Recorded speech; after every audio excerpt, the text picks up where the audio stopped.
Schlep here to talk about some of the things I'll be starting my AT through hike with. First, my pack. I went with the Osprey Aura 65 liter pack. It's known to be one of the larger packs, definitely heavier. It's just over 4 pounds. As a beginning backpacker, I'm bringing a lot of stuff that some more experienced packers would probably say they don't need. So given the weight that I'll be starting with, this pack carries it well, and it also fits me well, it is quite comfortable, so it's the right choice to begin with, and we'll see as I go down the trail if I end up losing some of the things that I have in my bag that aren't necessarily necessities, like a blow-up pillow, an inflatable pad, or a deck of cards. I may be able to get down to a lower base weight and in turn a smaller pack. Aside from my backpack, I'm also going to be wearing a fanny pack. In it is things like my water filter, guidebook, phone, other just quick, easy access things that will be nice to get to throughout the day while I'm hiking without having to take my pack off and dig through it. This is the Big Agnes Tiger Wall tent with its rainfly on it. Even if it's not raining, it's good to have it on so that the condensation collects here instead of on the inside of the tent. I went with the 2-person model. Due to COVID this year, the shelters are closed, so most nights will be in the tent versus in the shelters. And it's nice to have more space next to the sleeping bag to store your gear, move around a little bit, easier to get dressed and such. It also has these vestibules on either side that close down, and it gives you more space where you can put your shoes, your pack, or anything else that you want under cover to keep it dry, but not necessarily inside of your tent. Come on in and I'll show you the sleep system. This is the Big Agnes Sandhoffer 20 degree down sleeping bag. It will be perfect for what I need at the beginning when it's quite cold in the mountains in Georgia and North Carolina, but eventually I'll end up swapping down to just a liner when it gets warmer in the summer months. It sits on top of an inflatable climate sleeping pad, which adds both comfort and insulation between you and the ground.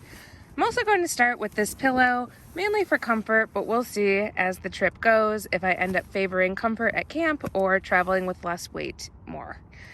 When I'm not using the sleeping bag, it will live in a waterproof compression stuff sack, both to make it small enough to fit inside of my backpack with everything else and to keep it dry. Down is extremely important to keep dry on the trail because once it gets wet, it loses its insulated properties and it no longer keeps you warm. That covers the big 3. Making sure you get your pack, tent, and sleep system right is vital for a successful through hike. I learned that my initial choices weren't the best when I did a week-long section hike in New York on the AT back in October. My tent was perfect, so I kept the UL Tiger Wall. However, I did switch out both my pack and sleep system. My pack, the torso length was off, so carrying the weight distribution wasn't sitting right. So I went back to REI and was able to swap out the pack no problem.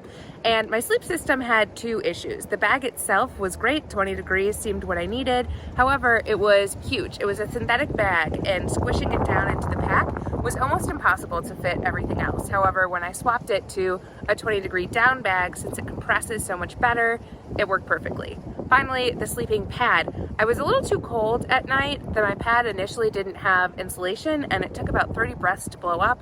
2 things you don't want to deal with after a long day of hiking. So I switched it up to a pad with a higher R value for warmth that only takes about 10 breaths to blow up, and then you can get to sleep. Another vital piece of gear is, of course, shoes. I'll be wearing these Hoka trail runners instead of the classic boot, and they wear out about every 500 miles. So along the AT, my trail boss will be sending me 4 new pairs as these wear out. I've been getting a lot of questions about how food and water work on the trail. For water, the trail has plenty of natural sources to collect it from and filter to drink. I'll be using a knock bladder to collect the water. It fits about 3 liters, and then streaming it through the Sawyer squeeze into water bottles to be able to drink the clean water.